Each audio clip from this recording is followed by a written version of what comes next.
어제 개혁신당에서는 처음으로 22대 총선 출마 선언이 나왔습니다. 현역 의원인 양양자 개혁신당 원내대표가 K반도체 산업을 이끌겠다며 보수 텃밭에 출사표를 낸 거죠. 자세한 이야기 양 원내대표와 직접 이야기 나눠보도록 하겠습니다. 의원님 안녕하세요. 네, 불러주셔서 감사합니다. 나와주셔서 영광입니다. 이저 개혁신당 사실은 뭐 이준석 대표도 그렇고 다 출마할 것은 기정사실인데 네. 공식적으로 내가 어디 출마하겠다라고 선언한 사람은 처음입니다. 개혁신당뿐만 아니라 지금 제3지대 정당에서도 아마 저는 최초로 알고 있거든요. 어느 지역에 출마하겠다고. 네, 그렇습니다. 네. 용인갑. 네. 왜 용인갑이에요?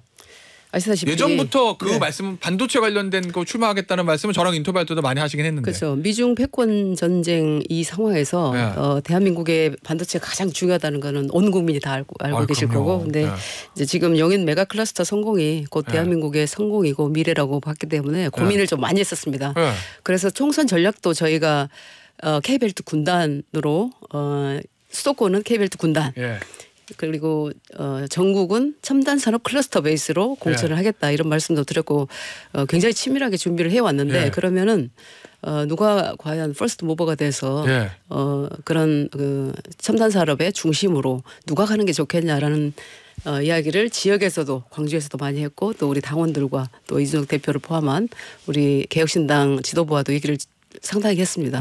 그랬을 때 제가 퍼스트 모버가 되는 것이 그래도 국민들께 희망을 드리는 첫 번째 어떤 신호가 될 거다라고 생각을 했습니다. 지금 현역 의원들 중에서 반도체 하면 양양자 의원을 능가할 사람이 없습니다. 300명 중에 반도체를 전공하거나 그렇죠.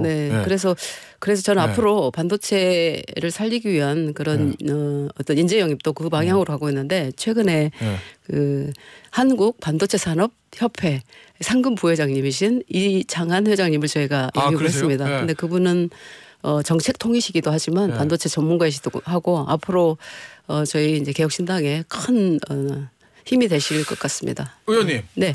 삼성의 반도체, 뭐 하이닉스는 이천이 있고요. 네네. 삼성 반도체 하면 평택, 네. 화성, 네. 수원 여러 곳 있잖아요. 용인도 있고. 네. 근데 거기를 안 가시고 용인 갑이면 예전 용인 처인구거든요. 거기 반도체 공장 있어요?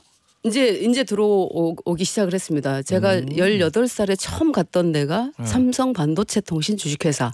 그게 용인 기흥이었거든요. 기흥에 이제 있죠. 용인이나 화성이나 평택이나 이제 클러스터가 시작이 되는 것이 아니라 이제 완성 단계에 있고 지금 이제 용인 갑은 처인구는 하이닉스 그리고 삼성전자 뭐 메모리 반도체뿐만 아니라 우리가 정말 중요하게 역점을 둬야 되는 파운더리. 얼마 전에 발표한 또 용인 반도체 클러스터가 거기 있다는 말씀이신 거죠? 그렇죠. 근데 이제 제가 여야 모두의 반도체 특위위원장을 했었는데 K칩스법 시즌 1을 또 통과시켰고 사실 시즌 2 6개 법안이 나가 있습니다. 그게 이제 인프라 구축을 위해서 필수 법안인데 사실 양 당에서 이걸 공동 발의조차도 해주지 않는 상황이거든요. 그래서 이런 어떤 대한민국의 국회의 환경을 봤을 때 제대로 된 세력이 제대로 된 국회의 구성원이 돼야 되겠다 이런 생각을 해서 창당도 했고 용인갑으로 생각을 하고 있습니다. 의원님 K벨트 얘기하셨잖아요. 네네.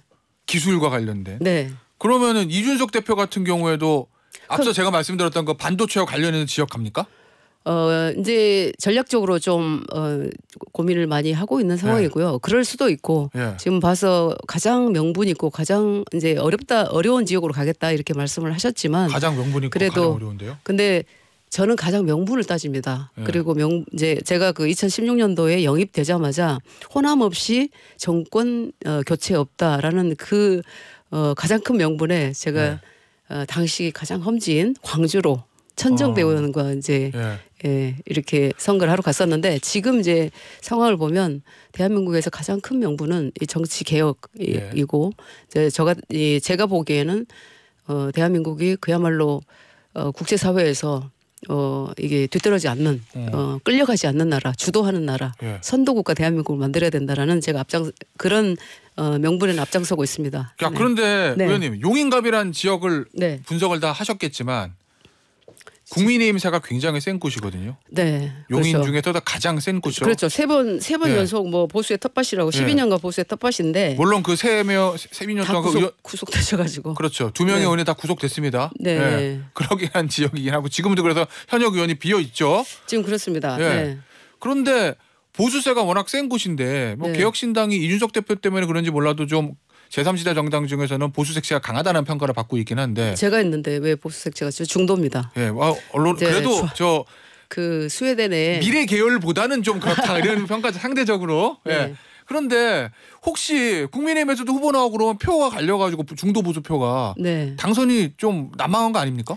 현실적으로? 그럴 수 있죠. 그러니까 이제 어떤 분은 뭐 양지 아니냐 그러는데 제가 양지를 찾아갔으면 국민의힘으로 갔겠죠.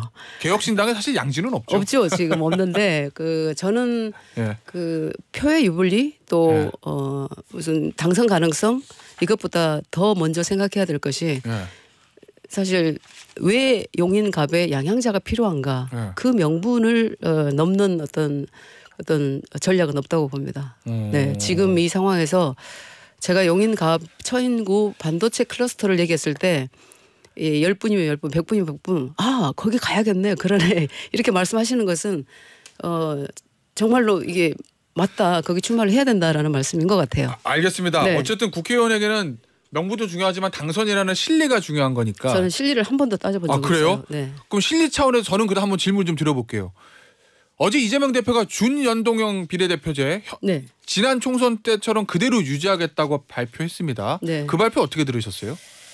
이 이제 개혁신당과도 무관한 게 아니어서. 근데 거기까지 하셨으면 좋은데 네. 뭐라고 그러셨던가요? 그 준연동형 비례대표제 안에서 뭐 승리를 찾겠다고 하면서 실제로는 그 통합형 뭐라고 그랬죠? 통합형 비례 정당을 만들 준위성 정당. 준위성 정당을 말씀하셨는데 예. 저는 검수완박의 이탄이라고 보여주고요. 그리고 그래요? 예, 네. 꼼수다 이런 생각이 드는데 지금 이제 국민의힘도 그렇고 더불어민주당도 그렇고 4년 전에 그 꼼수 행위를 똑같이 하겠다는 거 아니에요. 그래서 저는 정말 말씀드리고 싶은 게 국민의힘이 아니라 꼼수의 힘이다 이거는. 그리고 꼼수의 미래다. 그래서 네. 국민을 빼야 된다고 생각을 합니다. 국민의힘은요? 예. 마찬가지로 더불어민주당도 민주를 빼야죠. 더불어 꼼수당 하든지. 근데 꼼수의 통합당이든지 이렇게 해야 되는데 이 과거에 과거에 예. 그런 아주 선거제도의 어떤 악용 예. 이것을 또 하겠다고 하는 이 상황을 보면서 저는 과연 이 거대 양당이 국민들을 보고 있나 이런 생각이 듭니다. 저는 국민의 심판뿐만 아니라 역사의 심판을 받게 될 거다 이렇게 생각을 하고 이재명 있습니다. 대표는 왜 어제 같은 결정을 했다고 보세요? 근데 저는 광주가 민주주의 성지고 그런데 광주 시민들에 대한 저는 모욕이고 모독이라고 생각을 했습니다. 그래요? 저는 광주 시민으로서. 예. 근데 그 생각을 해보십시오. 이게 이 야당으로 고통받았던 그 김대중 대통령이 위성정당을 하셨을까요? 그리고 예. 지역구 타파를 위해서 타협하지 않고 올곧게 몸을 던진 노무현 대통령이 과연 찬성을 할까요? 예. 왜 하필이면 광주에 가서 그 오물을 그렇게 뿌리고 오는 것처럼 그렇게 하셔서 정말 개탄스럽다 이런 생각을 하고 있습니다. 알겠습니다. 자 그런데 네. 지금 언론의 평가는 거대 양당은 위성정당을 어차피 만들 테니까 별 영향은 없을 거다. 지난 총선과 마찬가지로. 네. 문제는 이제 제3지대 정당인데 개혁신당 같은 경우도 지금 뭐 3%는 넘길 가능성은 현재 여론조사를 보면은 가능성이 있어 보이고 이 준연동형 비례대표제 되면 비례 의석만으로도 몇 석 나올 수도 있다. 네. 이런 관측들이 있거든요. 네. 어떻게 보세요? 개혁신당에게는 크게 불리하지 않을 거라는 평가들이 있던데. 근데 저는 이준석 대표와 이제 함께 하기로 했을 때 예. 모든 일은 근본을 따져가면서 하자. 예. 본령을 훼손하는 일은 없도록 하자. 이걸 거의 매번 이제 다짐도 받고 예. 제가 이렇게 얘기를 하고 있는 상황에서 저희는 그래서 병립형이냐 연동형이냐에 대해서 신경 쓰지 말자. 예. 정말 국민만 보고 우리가 어떤 개혁을 할지 예. 또 어떤 대한민국의 미래를 그릴지만 얘기를 하자. 이런 얘기를 꾸준히 하고 있고 앞으로도 그럴 것인데 이제 물리적으로는 뭐 그런 위성 정당을 못 만들지는 않습니다. 뭐 이준석 대표도 만들 수도 있다고 얘기는 한 것 같아요. 그러니까 만들겠다가 아니라 네, 만들 수도 물리적으로 그러니까 이게 가능하다는 얘기지 그걸 예. 꼭 하겠다는 얘기는 아니었습니다만. 위성 정당 안 합니까? 네, 개혁신당은? 저는 절대로 반대입니다. 그래서 이준석 대표 생각은 다릅니까? 그럼? 저는 반대라고 아니요, 말씀하셨어요. 저는 같다라고 생각을 하고 있고요. 그리고 저는 이제 한국희망을 창당할 때도 단 한 번도 이런 위성 정당이 되거나 예. 또 정치적 유불리로 어떤 정치공학적 합종 연행을 한다든가 이런 생각을 한 번도 해본 적이 없어요. 예. 그래서 100년 정당을 가자. 지금 개혁신당도 제가 개혁의 지향점에 동의하고 함께하는 것이고 그렇기 때문에 100년 정당을 가야 되는 것이지 어려워도 정도를 걷자라는 이야기를 저는 계속하고 있습니다. 네. 알겠습니다. 앞서 제가 저 개혁신당 여론조사와 관련해서 한국갤럽이 지난달 30일부터 이달 1일 이준석 대표가 이끄는 개혁신당과 이낙연 신당은 각각 3%를 지지율을 기록했다는 점 말씀을 드릴게요. 자세한 내용은 중앙선거 여론조사위원회 심의위원회 홈페이지 참조하시면 되는데 혹시요 이 개혁신당에서도 어쨌든 비례대표 후보를 낼 거 아닙니까? 네. 개혁신당 비례대표 1번 양양자, 2번 이준석 이렇게 될 가능성 없습니까? 제가 벌써 출마를 했는데 무슨 말씀을 그렇게 아니 뭐 그게 만약에 당선 가능성이 높다고 판단이 되면 제가 나쁜 의미에서 드리는 말씀은 아니에요. 질문은 아니에요. 저는 단 한 번도 제가 비례대표를 머릿속에 그려본 적이 단 한 번도 없습니다. 심지어 16년도에 인재 영입으로 왔을 때도 저는 가장 험지인 지역구로 갔었었고 저는 비례대표가 좋다 나쁘다가 아니라 전략적으로 어떤 방향으로 가는 것이 개혁신당의 승리 그것이 바로 이제 대한민국의 어떤 승리이기 때문에 그런 거는 고려할지 몰라도 그러니까 제가 그 질문에 드리는 취지는 개혁신당에서 가장 중요한 인물 인재라고 하면 양양자 원내대표가 이준석 대표 건데 두 사람이 만약에 원내에 진입하기 위해서는 현실적으로 비례대표가 더 현실적으로 가능성은 높지 않겠느냐. 그렇게 많이 그 보시죠. 고려를 안 하시느냐라는 말씀을. 전혀 안 합니다. 아 그래요? 네. 이준석 대표 전혀 없습니까? 비례갈 저는 생각이? 그렇게 생각합니다. 네. 그렇게 생각하신다. 네. 그 이준석 대표는 어디로 갈 것 같아요? 직접 여쭤봐야 될 것 같아요. 그건 제가 이준석 대표 저는 에게 물어보도록 하겠고. K벨트 군단으로 해서 함께 하실 수도 있고. 근데 이제 전체 선거를 이끌어야 되기 때문에 아마 전략적으로 굉장히 좀 고민을 많이 하게 될 것 같습니다. 네. 알겠습니다. 네. 대표님. 네. 빅텐트는 칩니까? 빅텐트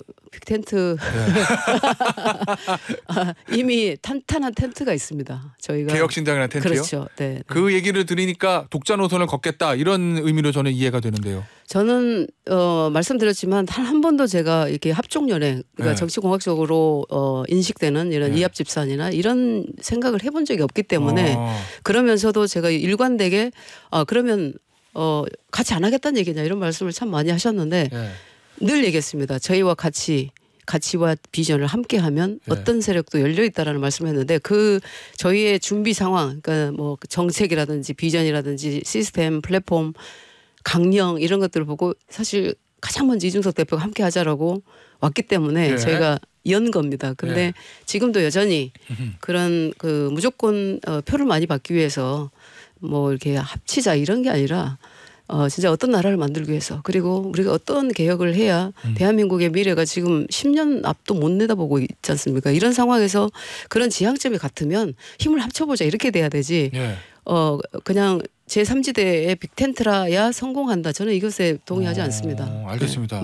빅텐트가 왠지 난망해 보이는 느낌을 좀 제가 받아서. 왜냐하면 가치와 비전을 양 세력이 같이 한다는 게 쉬운 일은 아니잖아요. 아니요. 같이 할 수 있죠. 왜냐하면 지금 우리가 뭐 R&D 예산 삭감이라든지 인프라 예산이 제로라든지 이런 부분들이 가장 큰 문제가 사실 예산 확보가 어렵기 때문에 그렇거든요. 근데 그 예산 확보가 왜 어렵냐면 지금의 어떤 불합리, 비효율, 부정부패, 낭비 요소들을 완전히 걷어내야 이게 가능하다고 보기 때문에 저희는 개혁으로 선거를 치르고 알겠습니다. 희망으로 갈 겁니다. 네.